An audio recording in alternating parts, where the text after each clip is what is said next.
Voilà, donc,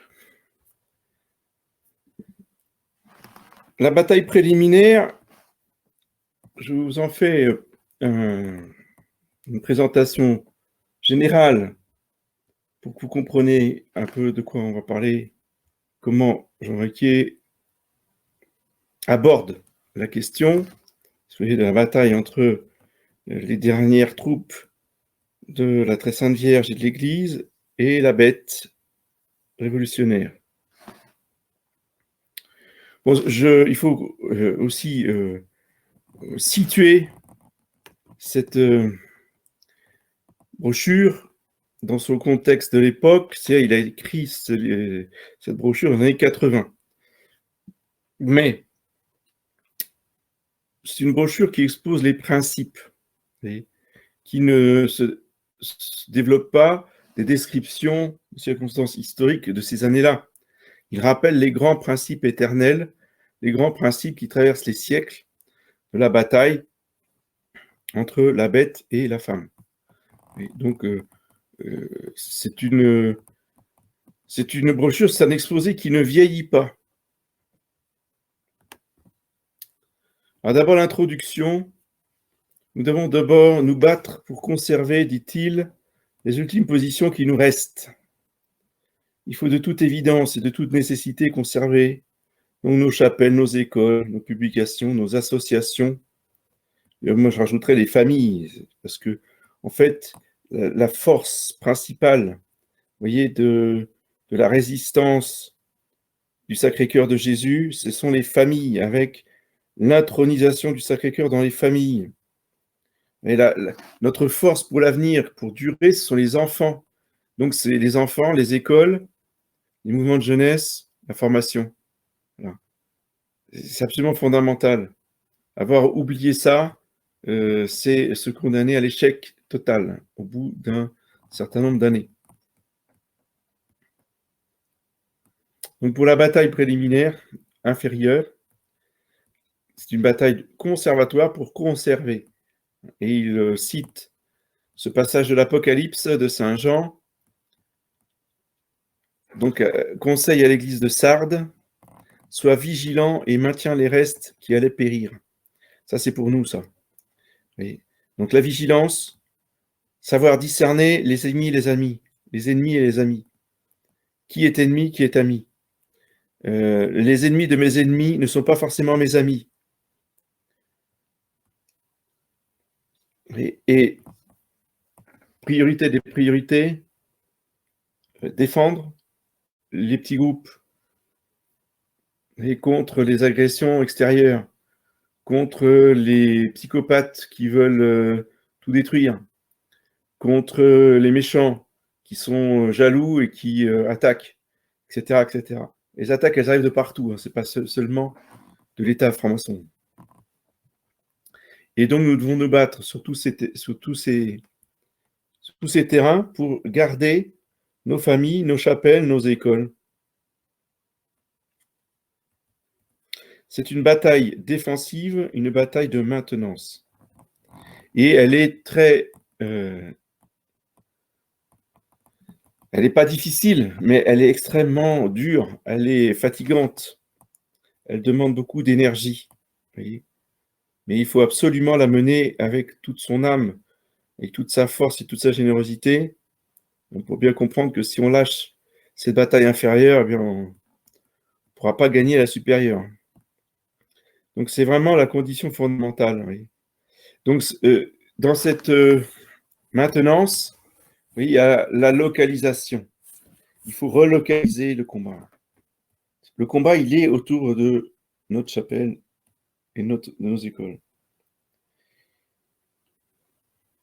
Enfin, surtout nos chapelles. Il n'y a pas des écoles partout, mais au moins partout il y a des chapelles. Et on doit vraiment s'investir pour défendre, faire durer ces lieux où le Seigneur Jésus règne. C'est absolument fondamental. Donc, de manière locale. Oui. On ne s'occupe pas des chapelles qui sont à l'autre bout de la France. Oui, que des Parisiens viennent se mêler de ce qui se passe dans ma chapelle, je ne supporte pas. Et en plus, ils se permettent de venir mettre le bazar. Chacun chez soi. Je ne m'occupe pas des fidèles de toute la France. Je m'occupe des fidèles de Saint-Antoine. Ça veut dire, bah oui, mais là, qu'est-ce que vous faites? Là, c'est différent. Là, c'est une formation générale. Je veux dire, on ne parle pas de l'organisation concrète des familles, de ce qu'on doit faire ici, etc. Moi, là, si vous voulez, il n'y a pas d'organisation. Vous voyez, je ne vous donne pas des conseils, des ordres, des décisions, quoi que ce soit. Je ne fais que vous rappeler les grands principes qui peuvent vous aider, vous, localement, familialement, vous voyez, à résister. Point. Mais cela ne me donne aucun droit de m'ingérer dans l'apostolat des chapelles, aller venir faire des mariages dans toute la France, comme certains font jusque chez moi, enfin chez moi, dans ma région, etc., etc. Vous voyez, chacun doit agir pour le mieux, de son mieux, localement. Alors, vous voyez que c'est important de remettre en place les principes, parce que plus personne ne respecte les principes. Même les prêtres ne respectent plus les principes. Vous voyez, ils font de l'apostolat selon leur cœur, selon le sentiment du moment. Ah, les pauvres gens. Ah oui, oui, ils sont à 2000 km là. Oh, j'y vais tout de suite. Ils m'ont appelé, j'y vais. Je prends la voiture, j'y vais. Je prends le train, j'y vais. Et puis là-bas, ben, je vais faire des mariages, alors qu'il y a un prêtre juste à côté. Mais c'est pas grave. Ils m'ont demandé, vous comprenez, les pauvres. Donc, on est dans le n'importe quoi. Alors ça, bon, je vous explique ce qui se passe pour les prêtres, c'est la même chose pour les fidèles. Hein. Quand les prêtres n'ont plus de principes et partent dans tous les sens, les fidèles n'ont plus de principes et partent dans tous les sens. Donc, on vient m'expliquer depuis des villes de Bretagne, voire de plus loin, comment je dois célébrer la Semaine Sainte. Vous comprenez? Donc, c'est l'anarchie complète. On ne s'occupe pas de son devoir d'État, on veut se mêler de tout, on veut parler de tout et à tout le monde. Donc ça, faut arrêter ça. C'est pas ça la bataille préliminaire. Et c'est cette bataille-là. Alors, vous voyez, on va aussi discuter pendant des heures sur qui doit gouverner la France, qui va être le mieux placé pour gagner les élections. C'est pour ça que je vous ai fait cette conférence à cette heure-ci, pour que vous pensiez à autre chose qu'aux résultats. On s'en fiche des résultats. De toute façon, ça arrêtera au mieux, ça va mettre les choses sur pause, ça va rien résoudre. Okay. Donc, c'est pour ça qu'il faut avoir les principes clairement établis dans la tête. Donc ensuite, il y a la deuxième partie qui est la bataille supérieure, dont l'objectif est la mutation du pouvoir. Et alors c'est là, c'est vraiment c'est le but, c'est l'objectif. C'est de faire changer le pouvoir maçonnique afin d'établir le règne du Christ roi de France. Et évidemment, Jean Vaquier, si je vous en parle si souvent de Jean Vaquier, c'est parce qu'il avait tout compris et qu'il se basait sur les vrais et bons principes. Et l'un des principes fondamentaux de notre combat, de notre identité, de notre ADN, hein, c'est très à la mode de parler d'ADN et d'identité, le règne du Sacré-Cœur de Jésus. Vous enlevez le règne du Sacré-Cœur de Jésus, vous n'avez plus aucune raison de vivre. Vous êtes mort, vous êtes livré, pieds et poings liés aux ennemis de Jésus-Christ. Vous ne pouvez plus comprendre quoi que ce soit et vous partez dans tous les faux combats sous faux drapeaux qu'on vous agite devant les yeux et il n'y a plus de discernement. Alors que nous rappelle Jean Vaquier? La promesse du Sacré-Cœur de Jésus à Sainte Marguerite Marie, je régnerai malgré mes ennemis. Mais il ne s'est pas contenté de dire cela, malgré Satan et malgré mes ennemis. Il ne s'est pas contenté de dire ça à Sainte Marguerite Marie en 1689. D'accord? Il a renouvelé cette promesse tout au long du 19e et du 20e siècle. à un grand nombre de mystiques, en particulier à Madame Royer.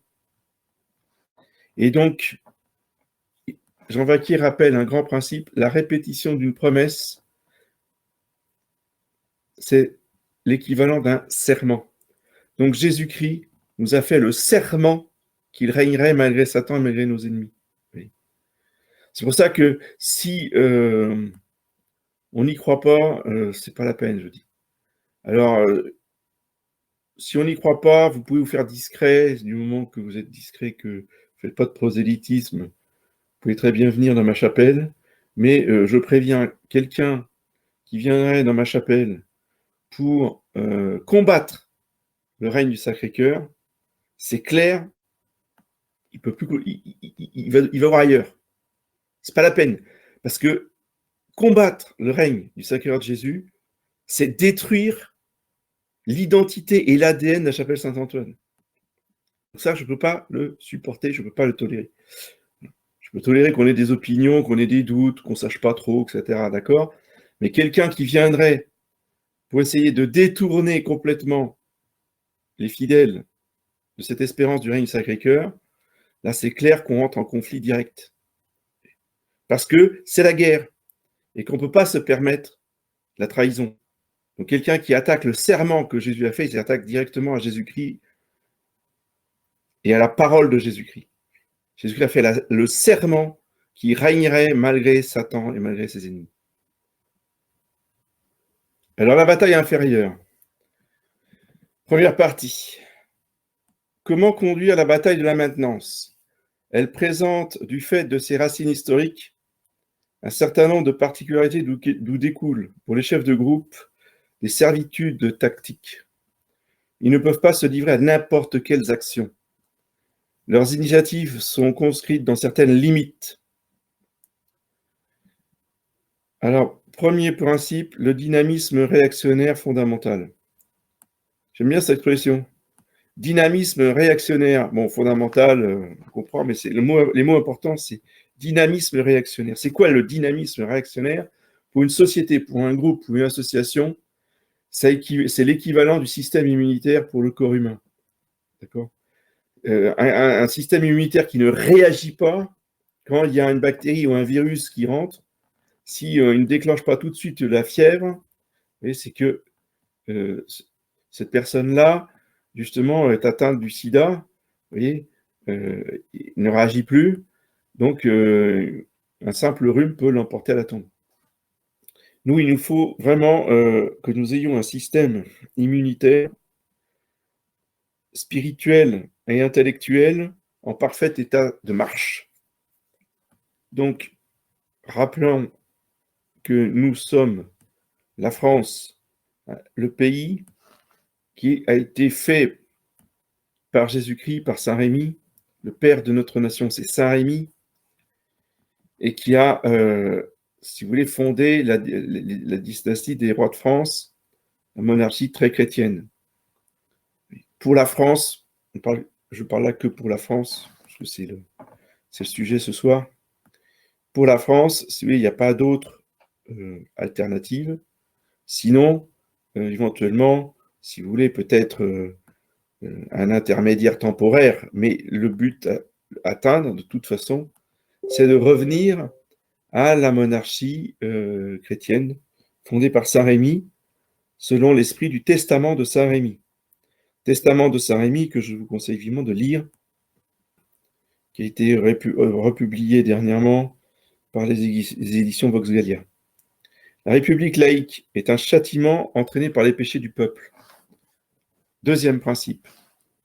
Ça, si vous voulez, c'est ça que j'aime bien chez Jean Vacquier, on n'est pas dans le factuel. Il ne nous parle pas de dernières exactions de Macron ou de Mitterrand, ce qui était dans les années 80. Il ne nous parle pas de François Mitterrand. Il dit que la République, bien au-delà de Mitterrand, avant et après, et toujours maintenant, et Macron c'est pire. Et Macron c'est pire, mais c'est pas d'autres principes. C'est les mêmes principes que Mitterrand. C'est la même constitution que Mitterrand. Et puis attendez, faut arrêter de focaliser sur Mitterrand. Il faut arrêter de focaliser sur tel ou tel président de la République. c'est la Ve République, le problème. Le problème, c'est De Gaulle. Alors, De Gaulle, on s'en fiche parce que il est mort. Donc, en soi, le personnage ne nous intéresse plus. Mais le problème de De Gaulle, c'est la Ve République. C'est ça le problème. Et donc, cette constitution laïque qui a chassé Dieu de la constitution complètement, Dieu est totalement absent, non seulement l'Église a été éjectée en 1905, ça c'était avant De Gaulle, c'est toujours les mêmes principes. C'est toujours la même république maçonnique. Et nous sommes en guerre contre tous ces principes. Nous sommes en guerre contre la franc-maçonnerie. Et qu'est-ce qui s'est passé? En 1958, tous les catholiques ont voté pour cette constitution de 1958. Tous! Derrière les évêques. Et ces évêques étaient, si vous voulez, étaient gérés, étaient conduits, étaient menés d'une main de fer par le secrétaire de la conférence épiscopale française qui s'appelait Monseigneur Villot. Alors, peut-être que la plupart d'entre vous ne savez pas qui est Monseigneur Villot. Monseigneur Villot est un franc-maçon, dénoncé comme tel. Hein, on a trouvé tous les papiers prouvant son appartenance à la franc-maçonnerie. Quand ça? Quand il est mort. Il est mort où? Au Vatican. Qu'est-ce qu'il faisait au Vatican? Il était secrétaire d'État de cette immonde ordure qu'est Jean-Baptiste Montigny, qui se faisait appeler Paul VI. Et donc, ça, on a su effectivement à la fin qu'il faisait... On s'en doutait, hein, mais là, on en a eu les preuves qu'il était vraiment de la franc-maçonnerie. Et c'est ce Villot qui, lorsqu'il était évêque de France, et qu'il était le secrétaire de la conférence épiscopale, a donné l'ordre à tout le monde, aux laïcs, aux prêtres, aux évêques, de voter. Et là, c'était des vrais prêtres, hein, je vous rappelle, des vrais prêtres, des vrais évêques. Villot est un vrai évêque. C'était l'église de Pie XII, hein, avec la vraie messe et vrais sacrements. Donc, ils ont tous voté, mes parents y compris, pour la Constitution par référendum. Eh bien ça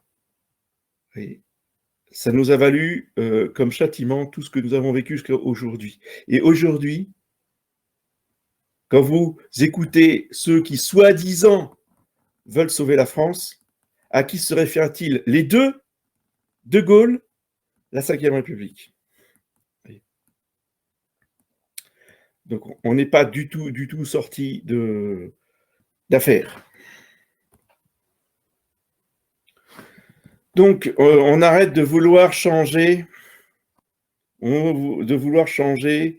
avec nos petites forces personnelles, individuelles, ce carcan, ce système maçonnique, parce que de toute façon, tout est verrouillé par des gens qui ont une puissance internationale. Donc, ce n'est pas notre rôle à nous. Ça, c'est notre Seigneur Jésus-Christ qui va utiliser des forces qui nous dépassent et qui ne sont pas notre ressort. Nous avons à nous occuper uniquement de la bataille inférieure, de la bataille de maintenance.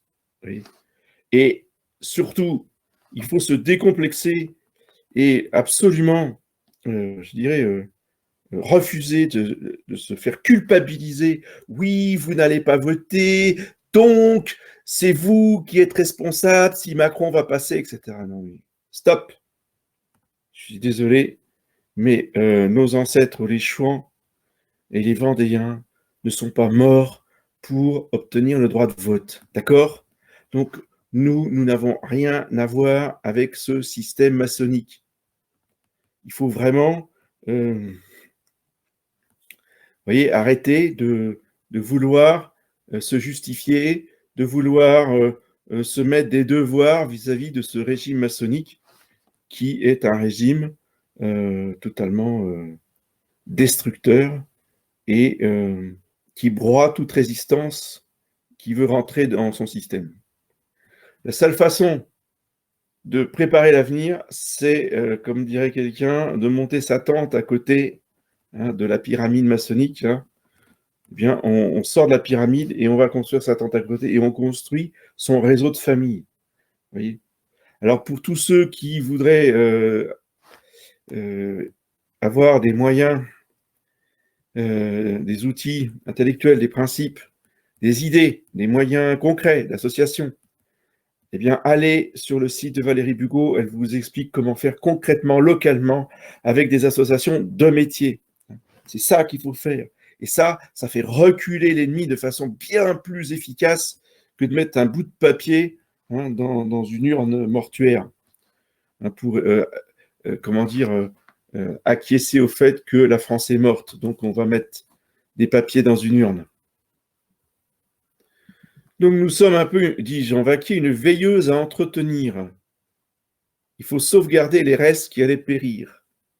Les combattants de la bataille inférieure sont les mêmes que ceux de la bataille supérieure, qui viendra plus tard. Celle qui vise à la mutation du pouvoir. Placée par la Providence, mais seulement, vous voyez, ceux qui participeront à la mutation du pouvoir, ce n'est pas forcément nous. Mais ce seront nos enfants, nos petits-enfants. D'où l'importance d'avoir des grandes familles, vous voyez, parce que nous préparons les troupes du Sacré-Cœur. C'est uniquement dans ce but-là. Alors, dans la partie supérieure, dans la bataille supérieure, la part de Dieu domine tout. Et c'est lui qui fait tout. Avec l'aide des hommes, mais c'est lui qui organise tout.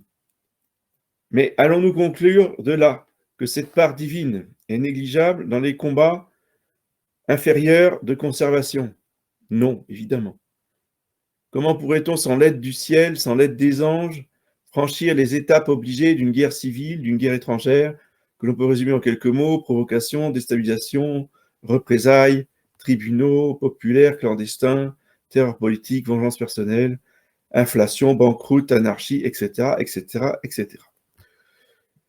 L'une des conditions essentielles pour maintenir ne serait-ce qu'une humble veilleuse, c'est la constante élévation de l'esprit vers le ciel pour en obtenir à chaque instant les protections indispensables. En particulier la dévotion à Saint Michel, pour que Saint Michel intervienne avec l'exorcisme pour détruire l'énergie des troupes ennemies. Donc il est évident que la part de Dieu est fondamentale aussi dans la bataille inférieure. Mais dans cette bataille inférieure conservatoire, vous voyez, locale, familiale principalement et secondairement professionnelle dans les entreprises, en consacrant les entreprises au Sacré-Cœur de Jésus, au Cœur de Marie, il faut beaucoup de prudence. On n'est pas on ne veut pas des va-t-en-guerre qui vont s'exposer aux coups, vous voyez, de l'ennemi. Il faut être irréprochable. Et nous devons donc utiliser les lois dans la mesure où elles nous permettent d'agir, vous voyez, pour justement mener à bien notre œuvre concrète de développement des familles. Et même de développement professionnel, c'est évident. Peu importe ce qu'on pense de la République, mais pour qu'une entreprise se développe, elle doit obligatoirement se soumettre aux lois en vigueur. Sinon, de toute façon, ça finira au tribunal, ça finira mal. Donc, il ne faut pas chercher l'affrontement à découvert. Vous voyez, nous sommes dans une lutte cachée, dans une lutte discrète. Et nos adversaires chercheront, comme ils le font toujours, à nous faire perdre notre sang-froid, à nous entraîner dans la violence et dans l'escalade de la violence. Il est vraisemblable qu'ils y réussiront, en partie tout au moins en faisant tomber ainsi de grands pans de la défense traditionnelle. Madame Royer, donc apôtre de la dévotion au Sacré-Cœur de Jésus, écrivait prophétiquement: les Français en arriveront aux confins du désespoir. Cette expression montre bien qu'elle n'envisage pas une lente remontée, mais une succession d'échecs. Et oui, parce que tant que nous ne revenons pas au Jésus-Christ roi de France, eh bien, il n'y aura que des échecs. Encore une fois, dans sa miséricorde, le Seigneur Jésus peut nous laisser des temps de pause, peut nous laisser des temps de respiration. Mais l'échec sera toujours là. Nous n'arrivons pas à la réussite tant que nous ne revenons pas à Jésus-Christ roi de France. Alors maintenant, la bataille supérieure, en quoi consiste-t-elle? Elle consiste dans l'extirpation du pouvoir de la bête et dans la restauration du pouvoir de droit divin. Alors, vous voyez que même si le Sacré-Cœur et les forces angéliques sont à l'œuvre, on est encore loin du but. Or, ce double objectif est radicalement impossible à atteindre pour la minorité réactionnaire des hommes. Et cependant, nous savons, grâce aux promesses et aux serments qui ont été faits par le Sacré-Cœur de Jésus, que cette bataille se déroule déjà invisiblement, qu'elle progresse inexorablement vers la finalité victorieuse qui lui est réservée. Alors, que savons-nous de cette bataille? Nous savons deux choses. Elle est menée par la même minorité sur laquelle pèse déjà la bataille inférieure, et elle se terminera par un miracle de résurrection. Donc ça, c'est le grand mot qui est lâché, c'est la résurrection de la France. Donc cette bataille se terminera par la résurrection de la France, qui évidemment ne vient pas du peuple. Hein, le peuple, il est mort, il est mort. Le peuple, il est châtié à cause de la Constitution de 58. Donc, ce n'est pas le peuple qui va faire quoi que ce soit. Et ce n'est pas le peuple qui va diriger quoi que ce soit. Le peuple va être châtié durement. Donc, la résurrection, elle ne vient que du ciel, elle ne vient que de Jésus-Christ, elle n'est qu'un décret divin qui tombe d'en haut. Et elle surprendra tout le monde. Alors d'abord, le principe de la bataille supérieure, c'est le petit nombre. Ceux qui comprennent bien le plan de Dieu et qui s'appliquent à y correspondre forment, on conviendra, le petit nombre auquel Notre-Dame de la Salette fait appel quand elle dit « Combattez, enfants de lumière, vous petit nombre qui y voyez ». Donc on oublie les majorités. Ah oui, mais il faut faire au moins 51%. On arrête avec ça. Ce ne sont pas les 51% qui vont apporter la solution. Notre-Dame de la Salette nous dit c'est le petit nombre. D'accord? Bon. Et j'allais presque dire, c'est la partie homéopathique. Voyez. Nous, on est une énergie. Voyez, bien, on n'est pas un grand parti politique avec des moyens financiers immenses. Tout ça, c'est vérolé, c'est mort d'avance. Pour reprendre l'image de Jésus dans l'Évangile, nous sommes cette mesure de levure qu'on met dans la pâte, qu'on met dans la farine pour faire lever la pâte. Voilà, c'est ça d'accord. Mais les catholiques n'ont jamais été la pâte. C'était vrai déjà sous l'Empire romain, hein, avec les païens, avec les barbares. C'était le petit nombre. Ils ont quand même renversé la table. Donc, répondons à cet appel de Notre-Dame de la Salette. Combattez, enfants de lumière, vous, petit nombre qui y voyez. Et c'est ce petit nombre qui va remporter la victoire. Nous l'avons lu ce matin. Qu'est-ce qui va triompher du monde? C'est notre foi, dit l'apôtre Saint Jean. Vous prenez les textes de la messe de ce matin, et vous verrez que toute l'épître comme l'évangile nous parle de la foi. C'est la foi qui vainc le monde, c'est la foi qui triomphe, c'est la foi qui engendre la résurrection, c'est la foi qui fait voir Jésus ressuscité. Et rien d'autre. Et Jésus nous sauvera à cause de notre foi. Comme il dit à chaque fois qu'il fait un miracle, va, ta foi t'a sauvé. Eh bien, quand la France retrouvera sa foi dans le Sacré-Cœur de Jésus, sa foi dans Jésus-Christ roi de France, sa foi dans la Sainte Ampoule, sa foi dans son histoire miraculeuse, eh bien, la France sera sauvée, oui. Mais un sauveur ne vient que quand tout est perdu. Pour que le déploiement de la puissance divine soit manifeste, il faut que la réserve de foi ne soit plus qu'un rien, c'est-à-dire très peu de choses. Il ne faut pas que la réserve de foi ait complètement disparu. Il y a là une disposition providentielle qui demande à être bien comprise. Il semblerait pourtant que s'il ne restait absolument rien, absolument plus aucune foi, si Dieu n'avait plus aucun témoin sur terre, sa puissance et son triomphe seraient plus manifestes, chaque fois qu'il est amené à restaurer ses œuvres ruinées par la négligence humaine. Mais il faut bien comprendre que si Dieu se conserve une base infime, un seul homme, une famille, un petit nombre, c'est parce qu'il ne fait pas aujourd'hui une création nouvelle. Il fait ses œuvres terrestres avec des riens, non pas avec rien. Il opère avec des petits restes, c'est-à-dire avec des choses négligeables, avec des riens qui rappellent le néant dont il a tiré la création, mais des riens qui sont cependant pas le néant. Tel est le rôle surnaturel du petit nombre évoqué par Notre-Dame de la Salette. Un reste infime dont Dieu entend se servir pour restaurer ce qui a été aboli. Quelle est maintenant sa valeur dans le combat terrestre? Et tout d'abord, peut-on lui assigner un niveau quantitatif? Le petit nombre, c'est tout simplement une minorité que Dieu lui-même constitue et dont il augmente ou restreint le nombre comme il lui convient. Il recrute cette minorité où il ne veut pas seulement chez ceux qui se croient à tort ou à raison l'élite désignée. Cette minorité doit s'interdire tout prosélytisme.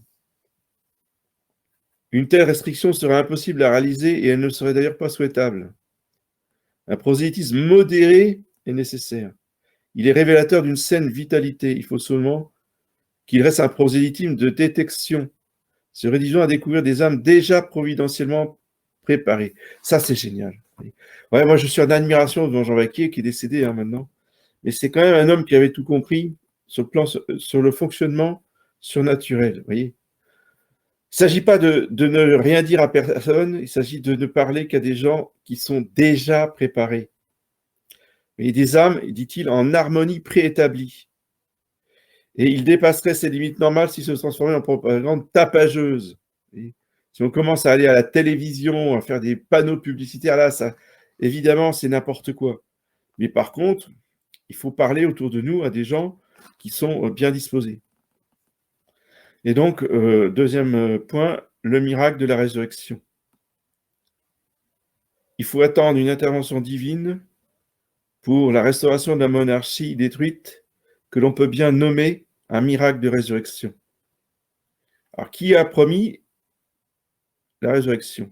C'est d'abord la royauté abolie depuis 200 ans. Mais c'est également, donc c'est... Qui donc est ainsi promis à la résurrection? À qui s'adressent les promesses de la résurrection? D'abord à la royauté, mais c'est également la France qui, privée de son chef, c'est-à-dire de sa tête, est morte à la grâce en tant que nation chrétienne. Et c'est encore l'Église universelle, tombée au pouvoir de son adversaire, qui, elle aussi, est en état de mort mystique. Oui. Depuis Vatican II, l'Église est crucifiée, elle est morte sur la croix, et depuis 83, le nouveau code de droit canon de Wojtyla, l'Église a été mise dans le tombeau. Donc c'est la France et l'Église qui sont promis à la résurrection. Alors, première phase de la résurrection de Lazare, qui est un exemple de cette résurrection de la France. Jésus, sachant ce qu'il doit accomplir, s'avance avec une lenteur réfléchie vers la maison de Lazare à Béthanie. Il rencontre Marthe et il s'enquiert tout de suite de son degré de foi, car telle est, encore une fois, la condition préalable à la résurrection de celui qui vient de mourir. Je suis la résurrection et la vie, le crois-tu? Et sainte Marthe répond, oui Seigneur, je crois que vous êtes le Christ, le Fils de Dieu qui venait dans le monde. Voyez. Donc l'exemple de sainte Marthe, l'exemple de la foi de sainte Marthe est absolument fondamental dans la résurrection de la France. C'est pourquoi le mardi soir, nous récitons tous ensemble cette neuvaine perpétuelle à sainte Marthe. Puis quand on a fini, on recommence. Parce que sainte Marthe, c'est la sainte de la résurrection de la France royale. Deuxième phase. Jésus, frémissant de nouveau en lui-même, s'approche du tombeau. C'était un caveau, une pierre qui était roulée devant l'ouverture pour l'obstruer. Jésus dit, ôtez la pierre. Ce travail, en effet, n'incombe pas à Dieu puisqu'il est à la portée de force humaine. C'est pourquoi le Verbe incarné ne s'en charge pas. C'est à nous de rouler la pierre, c'est à nous de faire les efforts pour enlever les obstacles à la résurrection de Lazare. Vous voyez, c'est à nous d'éliminer le libéralisme dans nos familles. C'est à nous d'éradiquer le laïcisme dans nos familles, etc., etc. Nous remarquons aussi que la pierre est un obstacle entre Jésus et le cadavre, qu'il s'agit de ramener à la vie. Troisième phase. Cette phase est essentielle. Jésus crie d'une voix forte, « Lazare, viens dehors !» Il fait ce que Dieu seul peut faire, ressusciter un mort. Quatrième phase. Le mort sortit du tombeau, lié de bandelettes aux pieds et aux mains, et son visage était enveloppé d'un suaire. Jésus leur dit, « Déliez-le et laissez-le aller. » Ce sont de nouveau les hommes qui opèrent parce que le déliement des bandelettes est un travail qui ne nécessite pas l'intervention de la divinité. Donc, telles sont les 4 phases de la résurrection type de Lazare et donc de la France. Alors, les 4 phases de la résurrection de la France, maintenant. D'abord, la foi, qui correspond à la foi de sainte Marthe.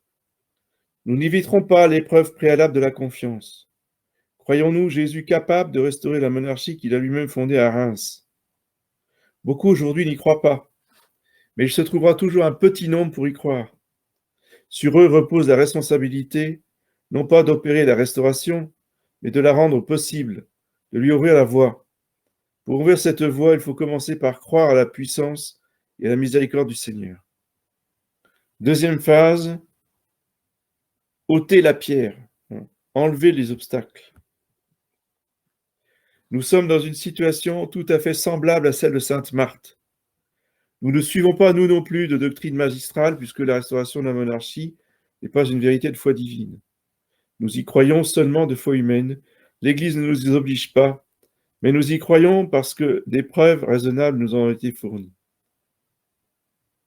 Alors, enlever la pierre. Pas d'intervention divine avant d'avoir ôté la pierre. Ôter la pierre, c'est ôter l'obstacle qui empêche Dieu d'intervenir. Cet obstacle, c'est l'insuffisance de nos désirs et de nos prières. Comment se fait-il qu'il soit nécessaire de demander à Jésus avec tant d'insistance une intervention qu'il nous a lui-même annoncée et qu'il brûle de nous accorder? Telle est l'économie de la grâce.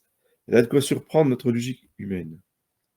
Pour nous aider à admettre cette logique de la grâce, remarquons que le Verbe incarné lui-même, pour lequel cependant l'univers a été créé, est soumis à la nécessité de postuler, c'est-à-dire de réclamer son propre héritage. Demande-moi et je te donnerai les nations pour héritage et pour ta possession les extrémités de la terre. Psaume 2.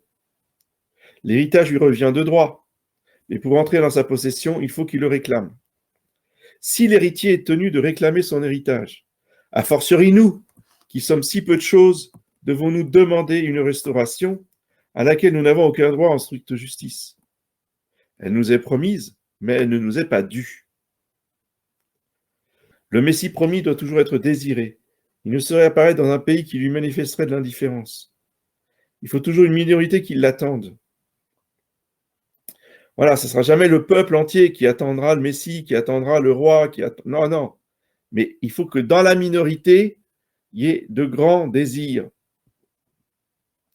Jésus-Christ veut être désiré. Il est appelé dans les litanies du nom de Jésus le désiré des nations.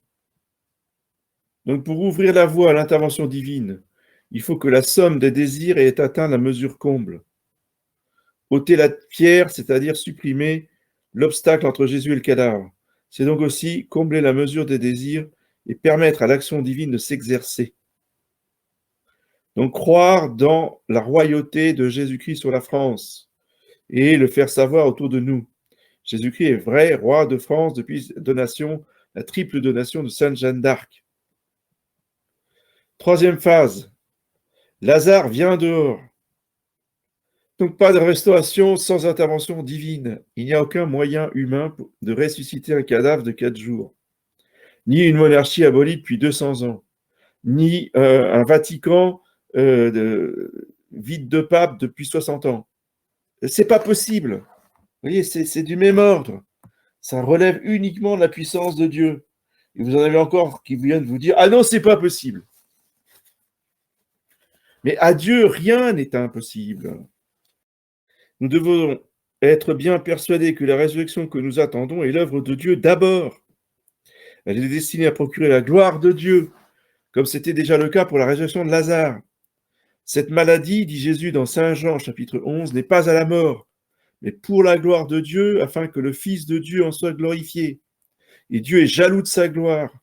Je ne donnerai ma gloire à aucun autre, dit-il dans Isaïe 42, 8.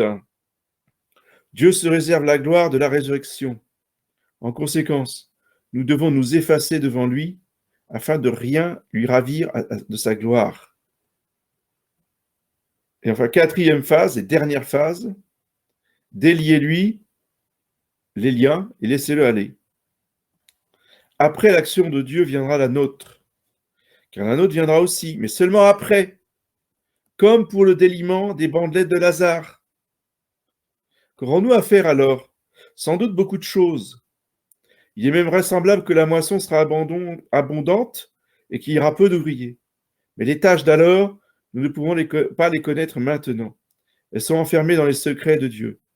Le texte dit seulement « laissez-le aller ». Cette expression sous-entend que Dieu donnera au roi du Sacré-Cœur une inspiration en rapport avec les circonstances nouvelles.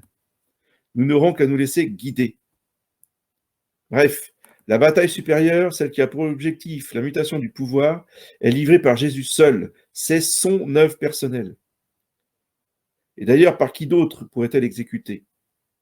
En effet, il s'agit d'abord d'enlever son pouvoir à la bête contre laquelle l'homme est impuissant. Il faut en même temps procéder comme à la seconde fondation d'une monarchie de droit divin. Toutes causes qui ne peuvent être opérées que par Dieu. Voilà. Si vous avez compris ça, eh bien, vous avez compris l'essentiel. Je vous laisserai lire la fin de la brochure qui ne fait que compléter de manière très belle et très surnaturelle les conditions de la bataille inférieure, de la prière, de la supplication et des désirs. Voilà. Là, vous avez vraiment ce qu'il faut garder dans l'âme et dans le cœur dans ces jours de ténèbres, voyez, pour ne pas vous laisser séduire, happer, détruire par les forces ennemies de la Révolution que sont les défenseurs de la Constitution de la Ve République. Voilà. Est-ce qu'il y a des questions? Oui, monsieur l'abbé, vous m'entendez? Bonsoir madame, je vous entends très bien. J'avais une question concernant le parallèle entre la résurrection de Lazare et la France. Pourquoi cette résurrection de Lazare particulièrement? Pourquoi pas celle de la fille de Jaïr ou une autre résurrection? Pourquoi est-ce que Jean Vacquier relève ce processus particulièrement? Alors c'est une très bonne question, effectivement, très pertinente, parce que c'est la résurrection la plus spectaculaire. Vous voyez, la fille de la veuve de Jaïr, ou même le fils de la veuve de... Enfin, vous avez plusieurs résurrections. Il était mort depuis un jour ou deux, je crois. Vous voyez, c'était très récent. La caractéristique de Lazare, il est mort depuis 4 jours. L'Évangile note, et il sentait déjà. Bon, pourquoi ce détail un peu macabre? C'est pour bien montrer qu'il était déjà en état de décomposition. C'est tout à fait l'état de la France. C'est pour ça qu'il choisit Lazare. Et ensuite, si vous voulez, il y a un processus avec Sainte Marthe, avec la pierre qu'il faut enlever. Tandis que, vous voyez, le fils de la veuve de Jaïr, là, ou de la veuve de Naïm, je ne sais plus, il y a Jaïr et Naïm, enfin bref, vous savez, le jeune homme qui est dans son cercueil, bon, le cercueil était ouvert, Jésus fait arrêter le cortège et il vient toucher le jeune homme, et le jeune homme, il se lève aussitôt. Vous voyez, il n'y a pas tout le processus qui est en place pour la résurrection de Lazare. C'est pour ça qu'il choisit spécifiquement la résurrection de Lazare, parce que effectivement, il y a des circonstances avant et des circonstances après qui sont très éloquentes pour la résurrection de la France. Autre chose, Lazare, vous savez que après la mort de Jésus-Christ, il y a une grande persécution du Sanhédrin, hein, ils vont même tuer le cousin de notre Seigneur Jésus-Christ, l'évêque de Jérusalem, l'apôtre Saint Jacques, qui vont précipiter du haut du temple, et ils vont, je dirais, exiler les saintes femmes, les saintes Marie de la Mer, donc Sainte Marthe, Sainte Marie-Madeleine, Lazare, il y en avait encore d'autres. Hein. Il y avait justement, les noms m'échappent, enfin bref, tous les saints qui sont autour de la Sainte Baume, là, qui étaient dans la barque et qui sont arrivés en Provence. Donc Lazare est arrivé en Provence et il est devenu le premier évêque de Marseille. Donc entre Lazare et la France, si vous voulez, il y a des liens plus que symboliques. Il est devenu un des évêques français, le premier évêque de Marseille. Et il est encore aujourd'hui enterré toujours à Marseille. Son corps est toujours là. Donc c'est pour ça que Jean Vaquier, vous voyez, nous parle de Lazare. Merci, monsieur l'abbé. Bonsoir, monsieur l'abbé. J'aurais une question. Au début, vous avez posé un nom qui est... Madame Royer? Non, Valérie Bugeaud, au sujet des entreprises. Oui, effectivement, Valérie Bugeaud, oui. Et alors? Bah, c'est quoi comme... Enfin, c'est qui comme personnage quel est son travail? Oui. La relation. Oui, alors, c'est très bien. Si vous ne connaissez pas Valérie Bugeaud, effectivement, vous tapez Valérie Bugeaud dans Google et vous tomberez sur son site. Je peux même je vais vous mettre les liens, ça vous évitera de perdre du temps, et puis d'aller directement à la page où elle a créé, si vous voulez, une association qui réunit différentes associations de métiers pour reconstruire les métiers selon le droit naturel. Donc, c'est un docteur en droit, mais vraiment un génie qui a été reçu avec une mention, si vous voulez, je crois que c'est Souma Laodé, enfin, elle a eu son doctorat avec la meilleure note qu'on puisse recevoir, et le jury lui a dit, vous voyez, bon, c'est bien, vous avez fait un très bon travail, mais sachez que vous ne pourrez jamais enseigner dans une faculté. Avec les idées que vous défendez, vous ne pourrez jamais enseigner dans une faculté. Donc, en fait, elle s'est dirigée dans d'autres domaines, elle s'est spécialisée dans la finance, etc. Et elle a une réflexion absolument fantastique sur le droit français, l'évolution du droit français, hein, le droit féodal, le droit naturel, qui a été complètement évincé au profit, donc après la Révolution, et même déjà un peu avant la Révolution, qui a été évincé au profit du droit anglo-saxon, du droit commercial et maritime.